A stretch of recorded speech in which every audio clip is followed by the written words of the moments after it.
Hello, hello, hello. Good morning to all of you. Welcome to your program, your agenda here on Cignal TV's One News Channels 8 and 250. I'm your host, Cito Beltran, thanking you for joining us today. It's a Thursday, and just to be sure, let me check. Yes, it's September 14, 2023, and it looks slightly cloudy, actually cloudy, and the day probably will have rain showers in the afternoon, but leave that to the weather people, to the pag-asa. And but for today, we are going to be tackling something that many people may not be noticing, but is becoming a cause of concern. And we are going to tackle the once more, well, we're going to tackle the recent pronouncement or statement of the Ombudsman Samuel Martires in Congress, where he was quoted as suggesting that the COA should not be publicly sharing its findings regarding expenditures or how money is spent in government agencies. And the ombudsman made a correction. He said that I'm only saying that it shouldn't be shared until it's final. Well, that is a concern because this is the same ombudsman who a year ago, I believe, stated that politicians or government officials should not have to share their statement of assets and liabilities unless there was a court order. So the term or the word insidious comes to mind. It's a slow, creeping activity that becomes detrimental to public interest because medyo the intention is good, they say. As they say, the road to hell is paved with good intention. The ombudsman may have good intentions, but it could literally, it could effectively impact transparency among elected, appointed officials, and how government uses its money, especially now that the government budgets or expenditures are in the trillions, 5 trillion or almost 6 trillion if I'm not mistaken. But anyway, we will tackle that today because today you need to learn about these things. And before that, let's go to our daily starter.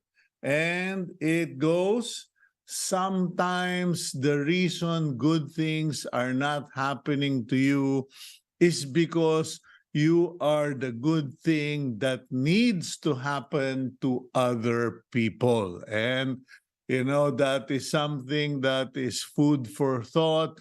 If you're stuck, as some people would say, if you're stuck, you're in a rut, you're down, you're depressed, the best way to get out of a bad situation is to do good for others, okay? Whether you like the person, whatever, okay? Medyo distracted ako. But the idea is for you to focus on other people instead of your own situation.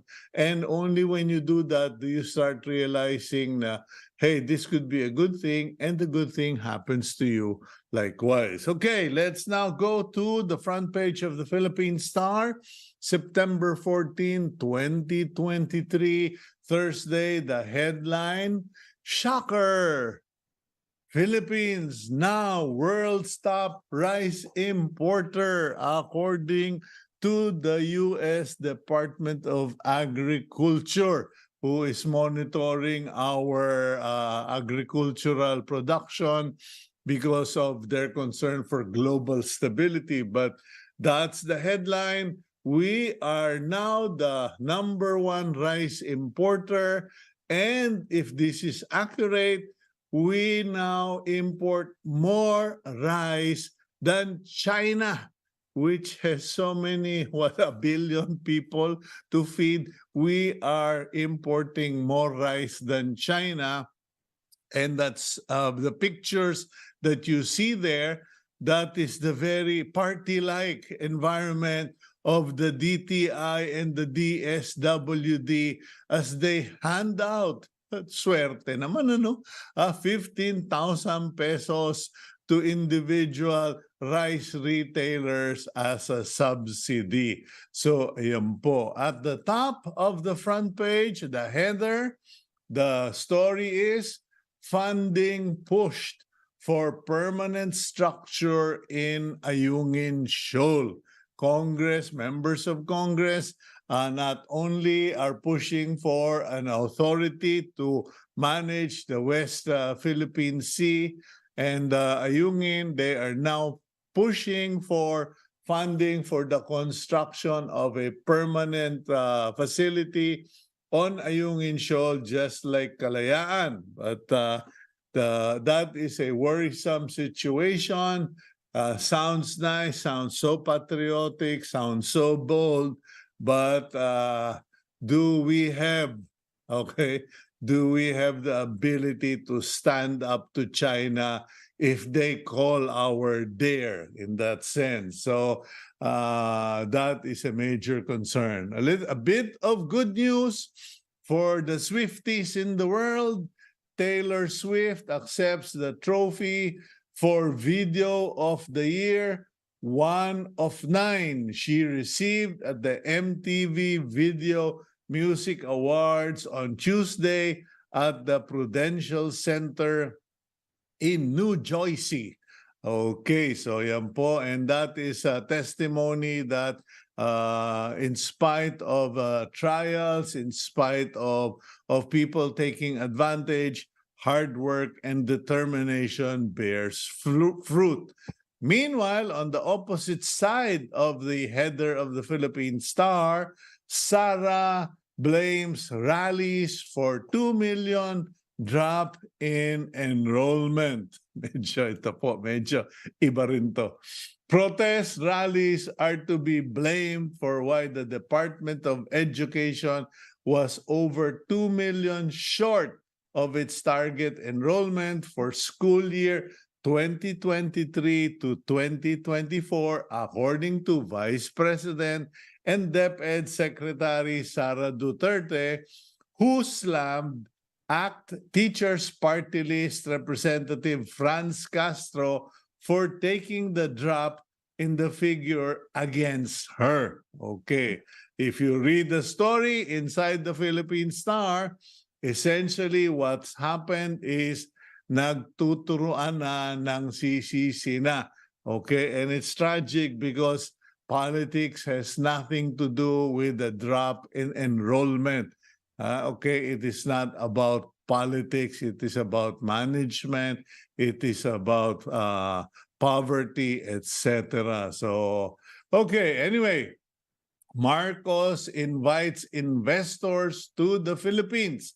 President Bongbong Marcos touted the Philippines as a gateway to countless possibilities as he invited foreign business leaders at the 10th Asia Summit in Singapore yesterday to consider investments in the country. Okay.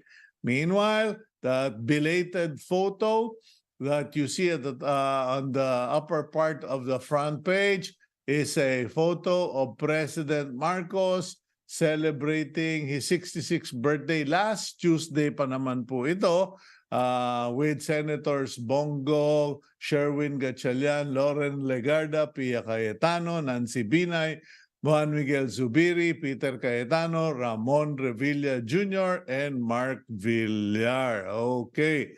And then further down, Supreme Court eyed to define confidential funds. Ay, sana, finally, sana magkatotoo na.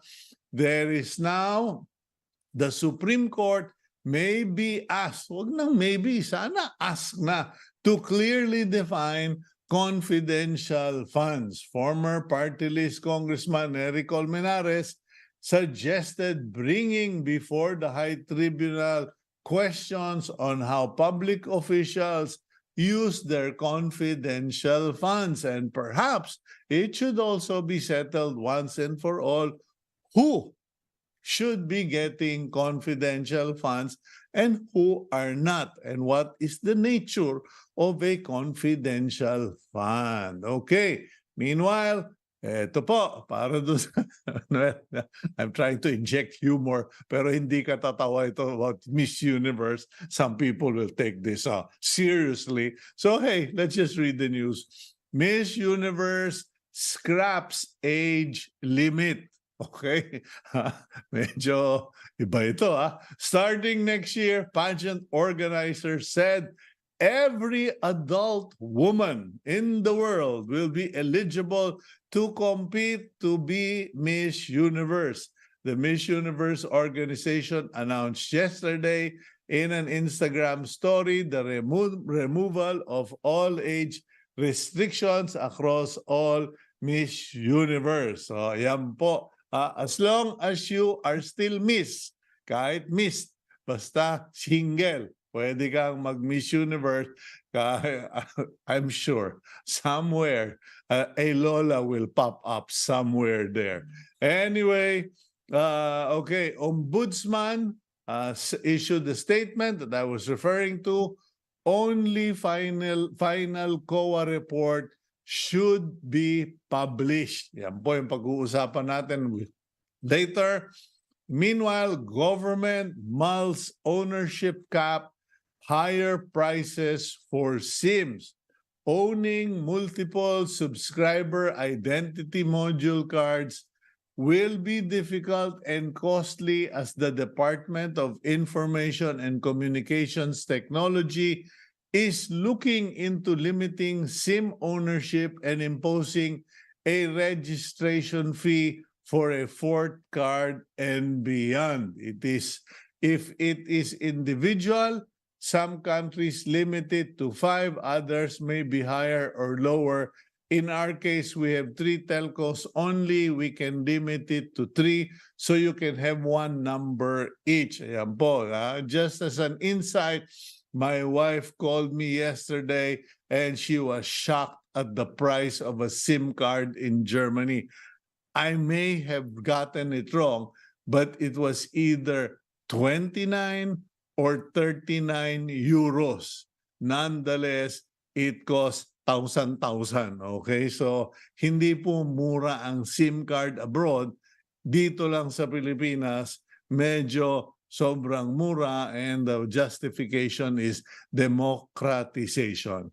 Last but not the least, report, okay, issued by Global Witness. Okay, Global Witness, Philippines still worst in Asia for environment defenders. Okay, so yung pong mga ating mga forest rangers, activists who defend the environment in the Philippines. The Philippines is one of the worst place to do that because in the last survey, 11 out of 16 deaths this past year, I think, were all from the Philippines. And since 2012, 281 na raw po ang napapatay sa Pilipinas. Meanwhile, bidang local, okay, MSMEs took center stage again as the Philstar Media Group launched the Nakaka-Local Bida ang Local Caravan in SM City Lipa. We'll go now for a quick break.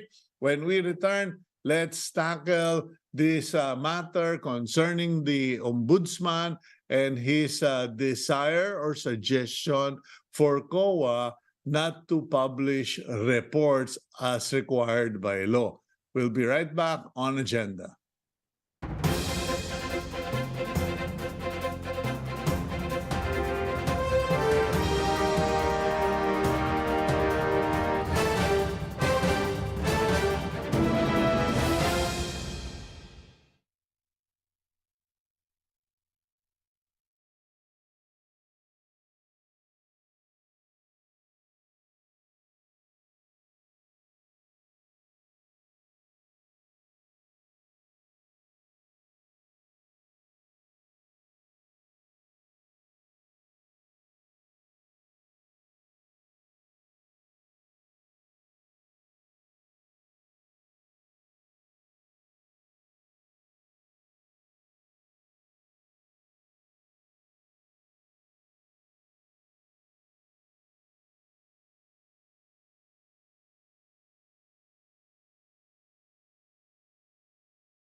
Ombudsman Samuel Martires has clarified his controversial suggestion to stop the publication of initial audit observations of public agencies.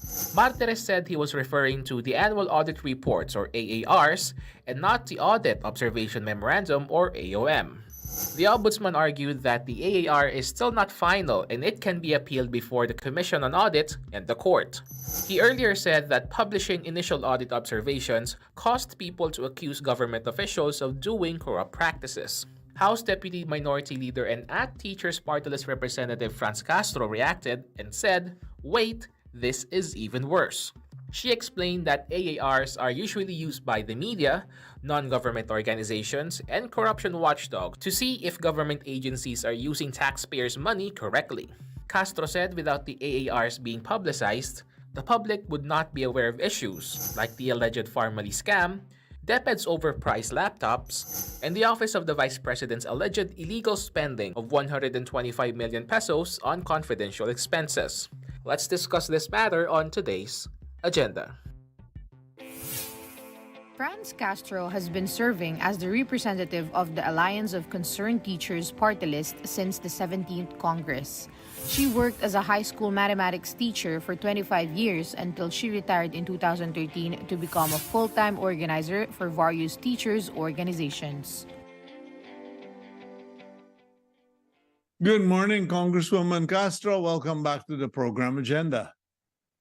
Morning, Cito, and to your viewers and followers in your program agenda.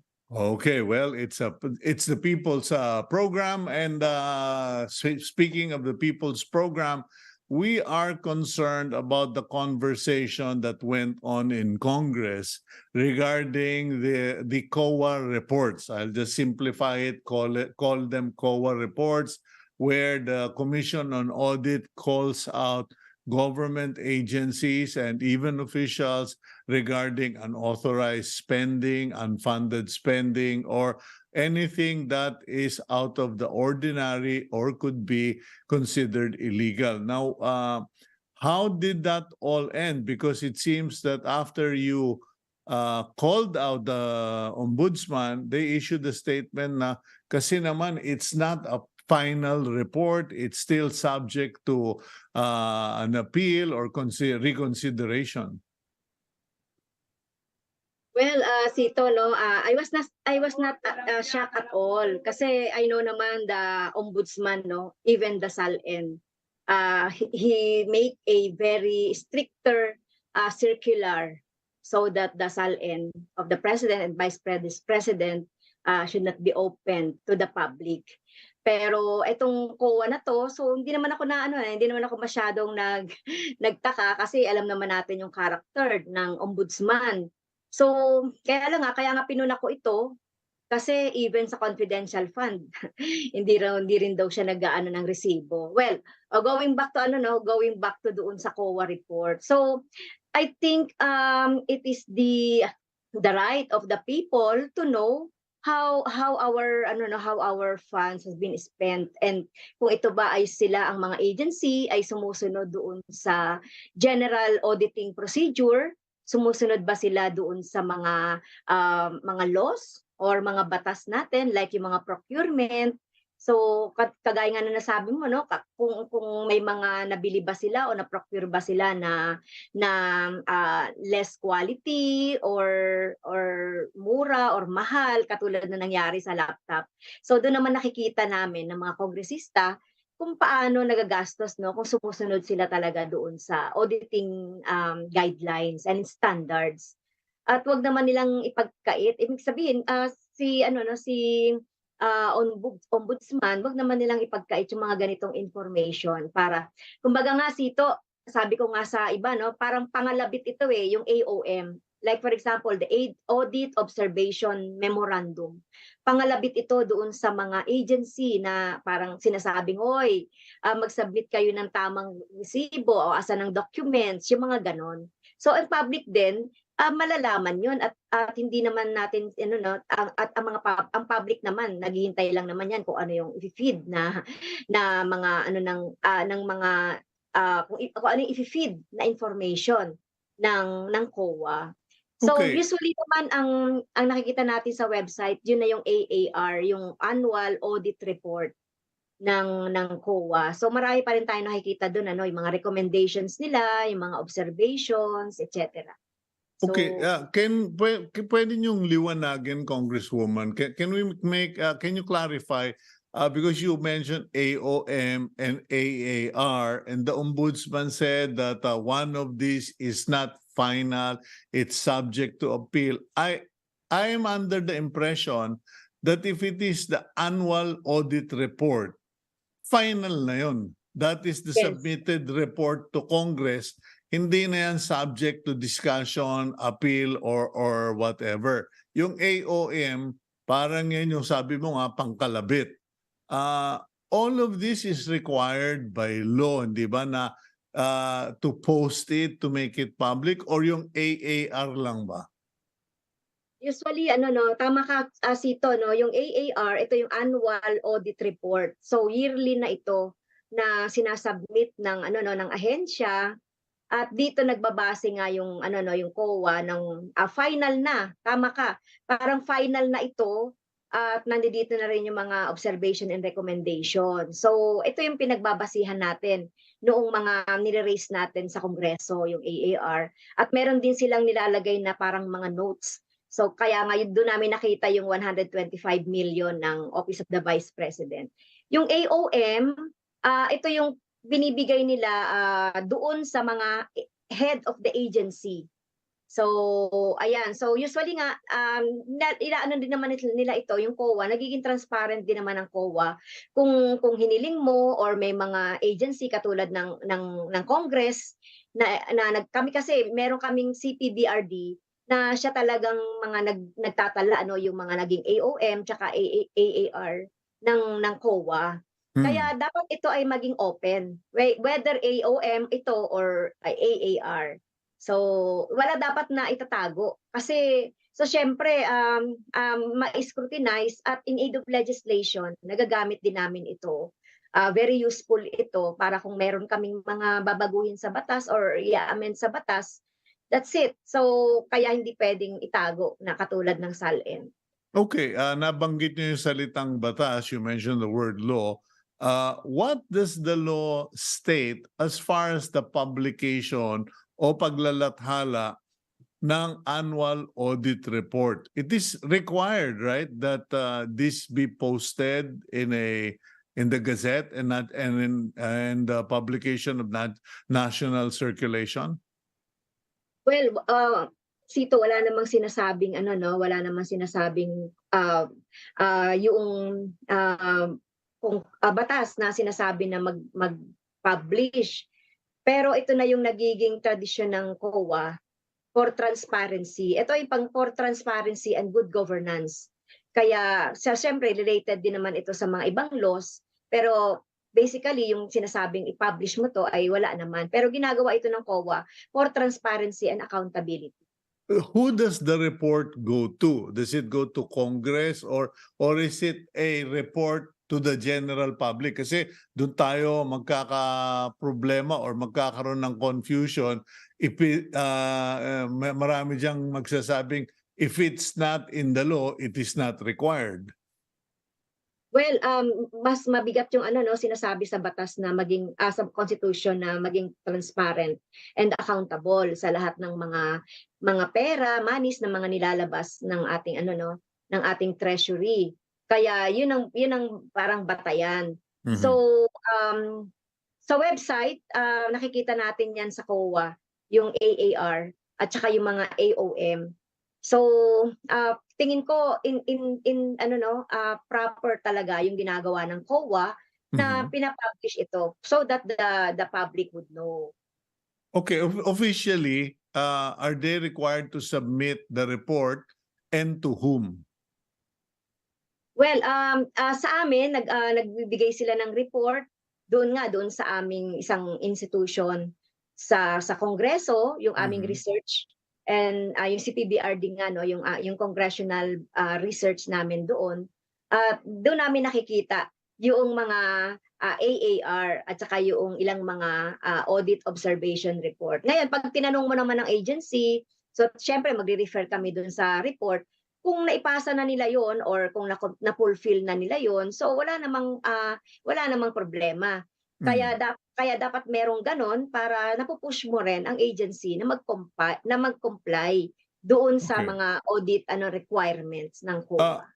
Ano ang impact when the ombudsman issues such a statement? Because doon sa SALN, I know that a lot of citizens, maraming ordinaryong tao, na they did not agree with the opinion of the ombudsman that SALNs should not be public. It should require a court order, etc., or what some legal document as basis. Hindi pwede yung reporter manghihingi lang ng SALN without going to the court. Now, but unfortunately, that has now become the practice. You cannot demand or expect SALNs to be publicly shared. What about this? Does the word of the ombudsman carries weight, if not influence, in creating that situation once again for AARs? Yes, okay.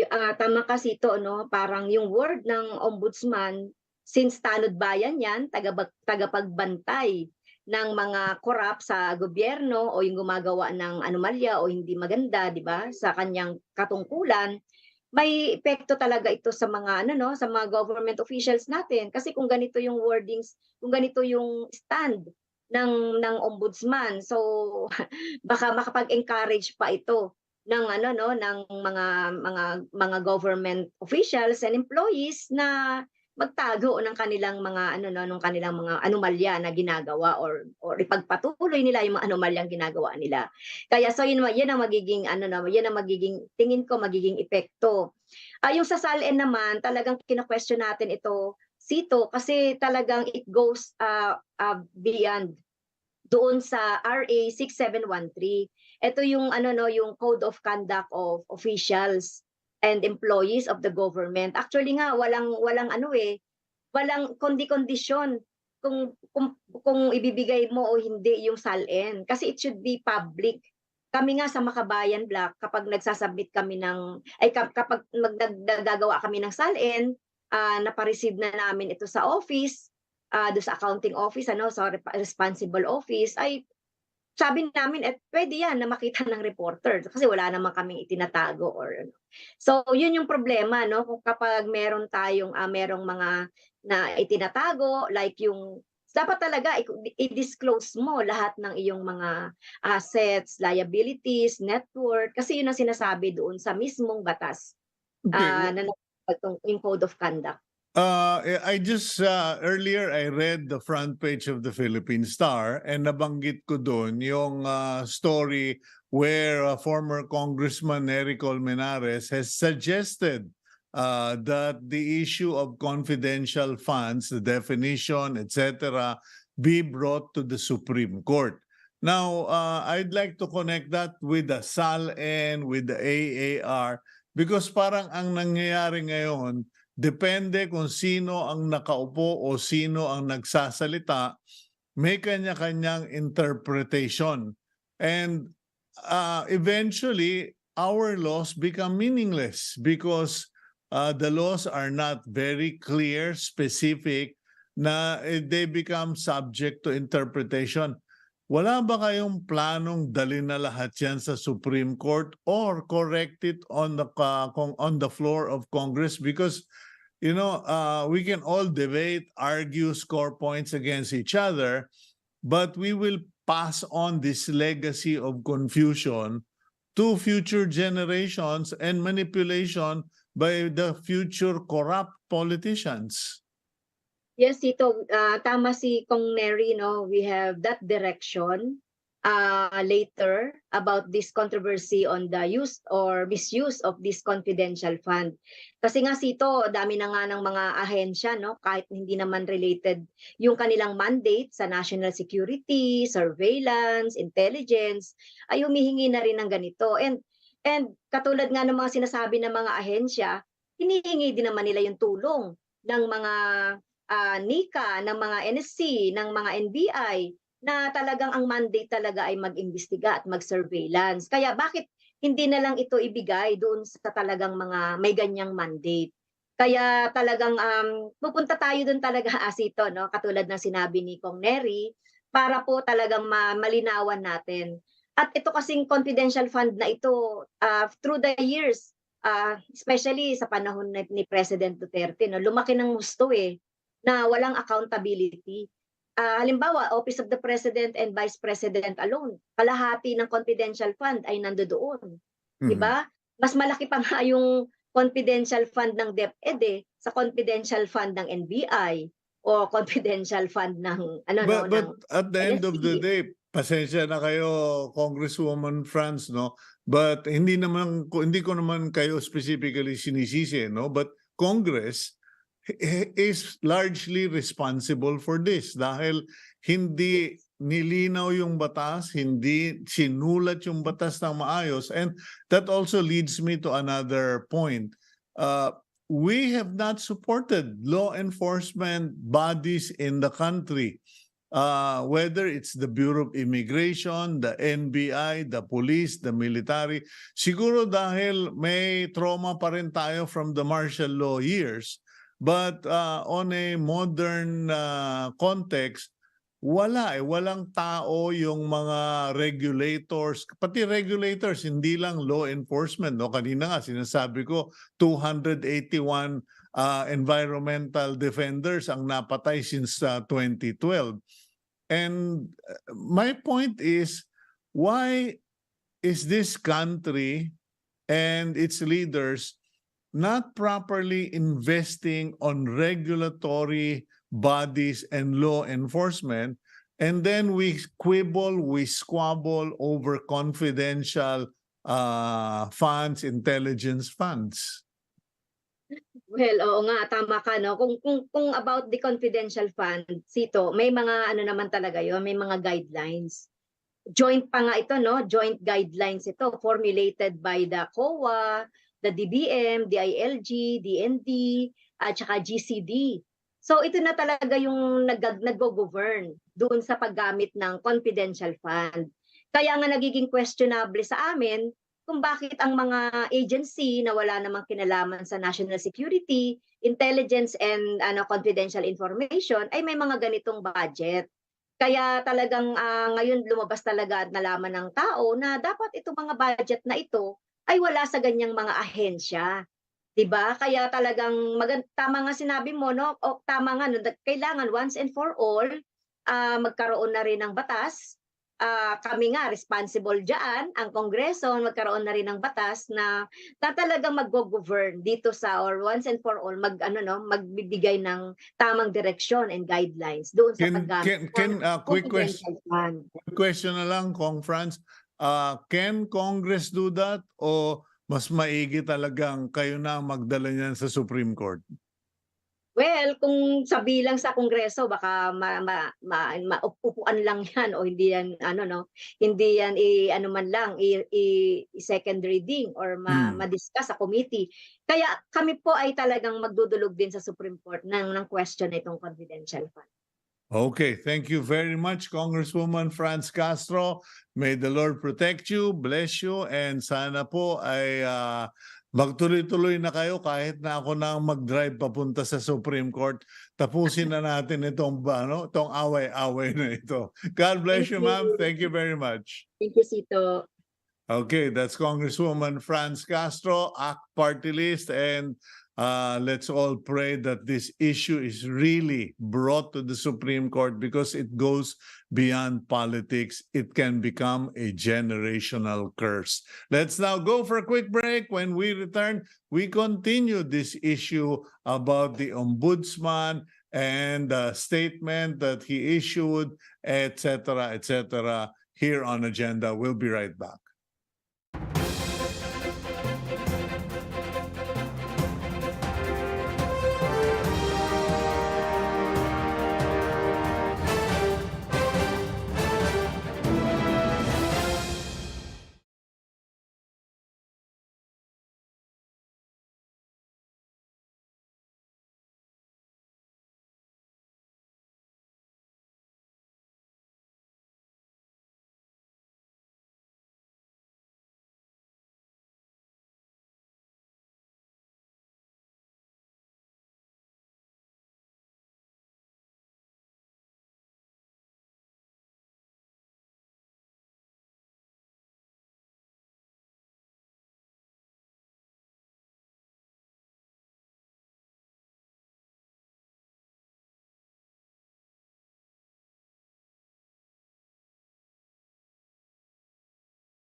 The Ombudsman's proposal to stop publishing the Commission on Audit's initial reports on government agencies has earned mixed reviews from senators.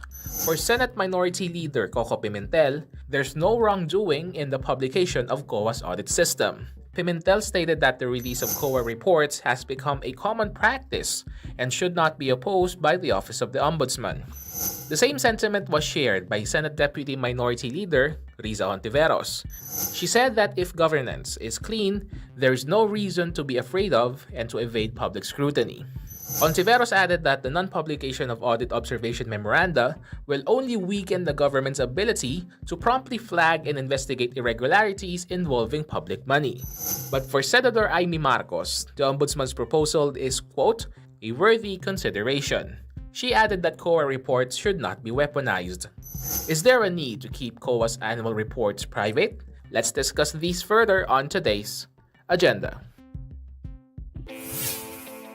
Vergel Santos is a trustee of the Center for Media Freedom and Responsibility. A journalist with over 40 years of experience, Santos has edited over at the Manila Times and the Manila Chronicle, as well as in some magazines. He is also the publisher and editorial board chairman of Business World. Good morning, Sir Vergel. Good Magandang morning, umaga. Cito. Magandang Oh. umaga rin. Okay, I requested Gab to please get the side of journalists on the matter because nowadays we need better analysis. People need to understand what is at stake here. When this story broke out in the news, I hope you got the chance to catch it, or based on what you've read, what is your take on all of this? Alam mo, this is strange. This is kakatuwa ba? No? Taliwas ito sa kalakaran ng demokrasya. No? Ang ginagawa ng ombudsman, ang isinusulong, ang poder, imbis na karapatan. yung poder, yan ang dapat rendahan. Yung karapatan, ano lang yan pinagtatanggol lang natin yan. Kamukha ng ginagawa natin ngayon. Mm-hmm. Pero dapat ipakita natin kung ano ba ang involved dito sa usapin na ito. Ang involved dito, transparency, one. Pangalawa, basic rights ng isang mamamayan. Pangatlo,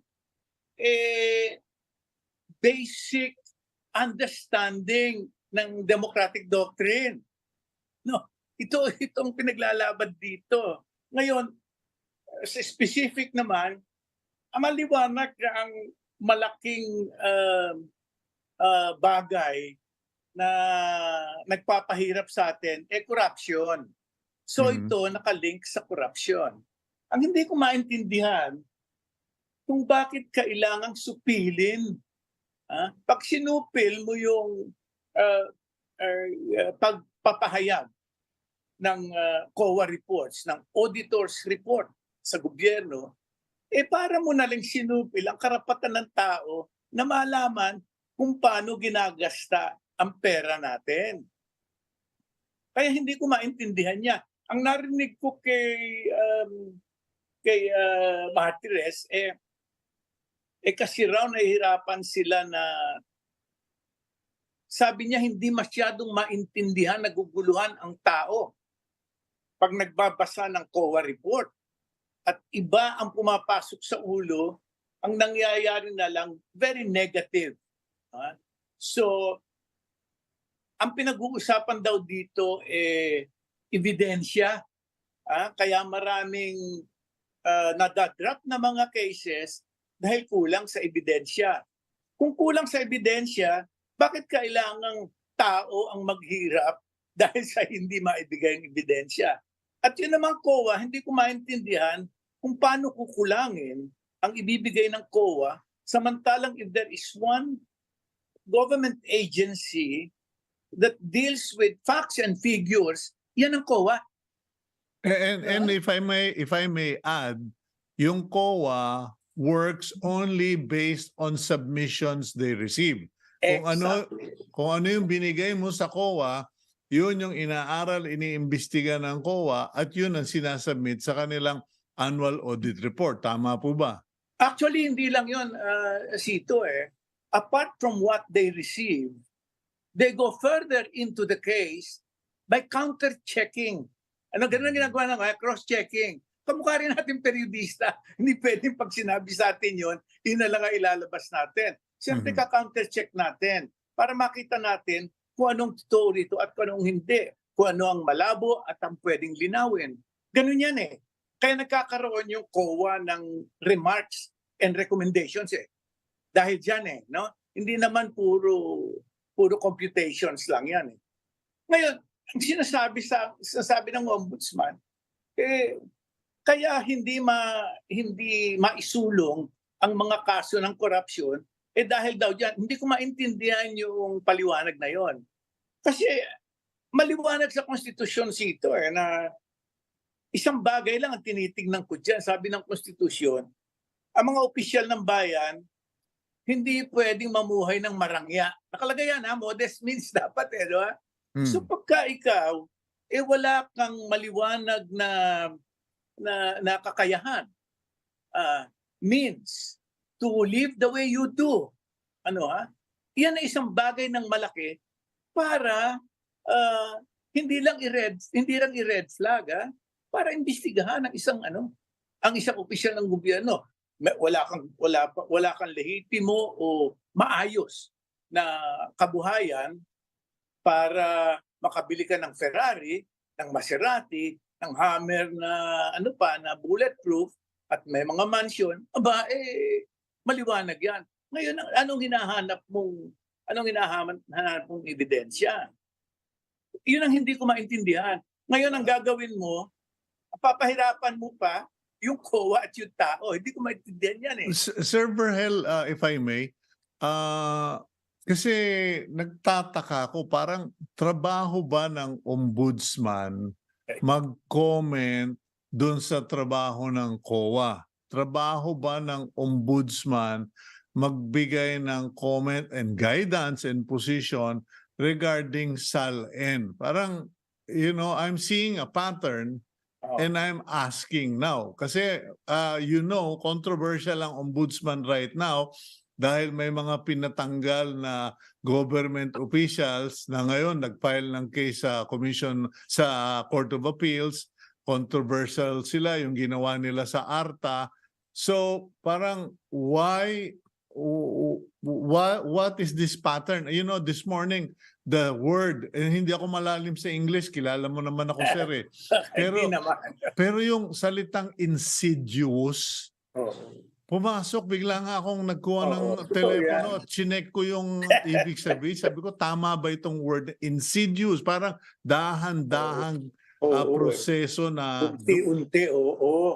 Totoo yan. Alam mo yung punto mo, Cito, totoo yan eh. Out of place. In the list, out of place, walang propriety. Hindi mo talaga dapat gawin yan eh. Especially considering ang posisyon mo sa gobyerno.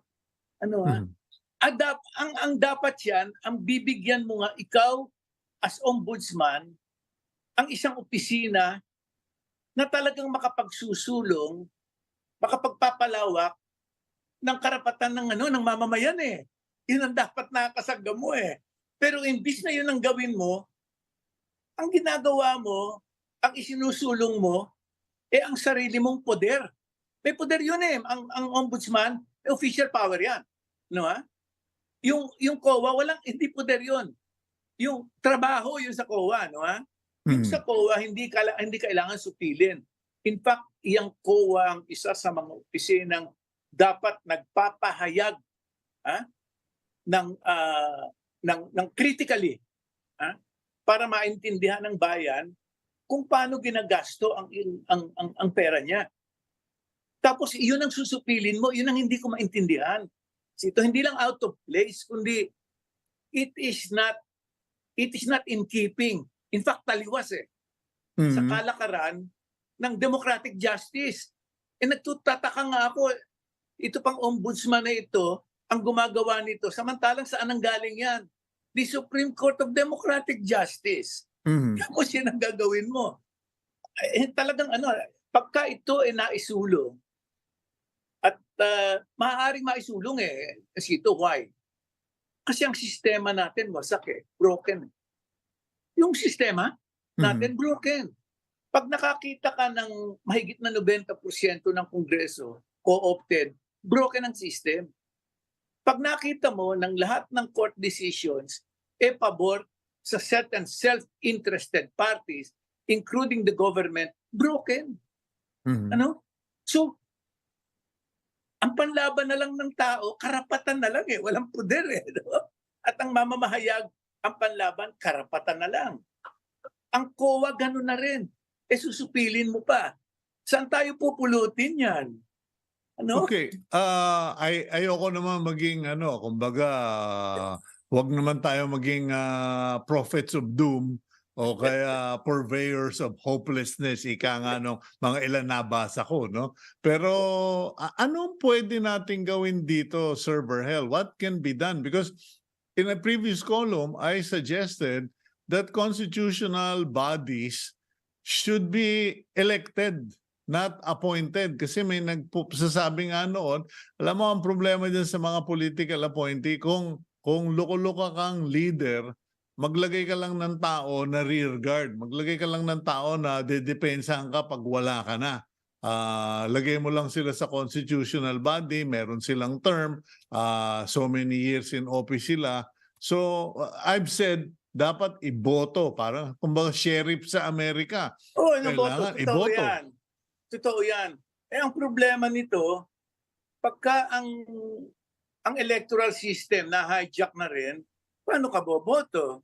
Pagka ang isang presidente at ang mga botante naman, pag sinabi ng presidente na sorry nagkadayaan ng eleksyon ko Tapos ang botante naman, wala na lang gagawin, wala. Na-hijack na yung system, walang gagawin naman yung botante. Kamukha ngayon, traces have been emerging of possible questions na lang in the last elections. Pero wala namang nangyayari. Alam mo, yung vote is the rock on which the Church of Democracy is built. yung vote. Pagka yan ang na-hijack, paano pa tayo? So, okay, you're saying, okay, kung election suggested by Beltran, nagkaka-vote buying, hopeless. What about taking this issue to the Supreme Court? Alam mo, merong study, nabasa ko, about the quality of decisions sa Supreme Court mula nung panahon ni Duterte. Sa ngayon. Abay, terrible ang percentages. Yun nga sinasabi ko, na ang nakinabang ay self-interested parties, including the government. Pag nakita mo kung saan napabor ang desisyon. Ako naman, hindi ako naniniwala na walang recourse. Ang sa akin lang, as much as possible, dahil broken yung system, I will prefer to work outside it. Alam mo, Cito, don't misunderstand me. Hindi subversibong ideya yun. Okay. Yung working outside of the system. Ano yung working outside of the system? Kailangan tingnan mo kung ano ang i-offer sa iyo ng sistema na magagama mo outside sa sistema. Ano yan? People power initiatives. Magkaisa, gumawa ng constituency na maayos, na may critical mass membership na pwedeng to bring a pressure on the sitting government by using other means than going to elections, going to the courts and all that. Ano yan? Marami yan Yung sa corruption, ano lang yan boycott, ostracism, civil disobedience, continuous vigilance by mass action. Marami yan no? Yun magagawa mo yun dahil maipapakita mo sa tao na ikaw may sarili kang constituency. At saka alam mo, Cito, ang tingin ko, kailangan nang i-draw ang line between us and them. Alam mo, kahit na saang lugar, kahit na sa history ng Yeah. especially Christian history, Yeah. makikita mo na dinro yung line between us and them eh. Yung righteous tsaka unrighteous eh. You know, when Ano? you said the word outside the system, kinalulungkot ko pong i-share ito sa ating mga viewers. But Sir Vergel, marami na tayong mga kuya ko sa journalism, mga colleagues mo, mga contemporary mo, may ilan na ring who just threw in the towel. Totoo yan. Ayan. Lumipat na lang sa New York, lumipat na lang sa yung mga ibang kilala kong mga matitinong businessmen nasa Portugal na. Yeah, Sinasabi sa akin, Cito, mag-retire ka na lang. Bigyan ka namin ng trabaho dito sa Portugal. Walang mangyayari dun sa bansa natin. Marami rin akong kaibigan ganyan, Sito. Kaya ako naniniwala dyan. Ang masakit pa nito, yung mga hindi umalis, nandito, timid naman, nako naman. Timid ba tayo o hindi na lang tayo pinapansin? Kasi ang feeling ko, we've all been canceled. Philippine media has been canceled. No. We're just being ignored. Hindi, tinitingnan ko ang reporting, Sito, because ako assiduous ako when it comes to looking into the quality of journalism today. Una, trabaho ko yan sa CMFR no? As a trustee. Pangalawa, habit na rin sa mahigit na 50 anyos kong nagpiperiodiko, naging habit na sa akin. Natingnan ko kung ano ang quality ng journalism, ng pamamahayag sa bansang ito. Alam mo, Cito, hindi lang timid cowed. Kasi pagka lalong tumitindi ang pressure ng gobyerno sa mamamahayag, ang dapat nagiging bolder ang mamamahayag, baliktad no?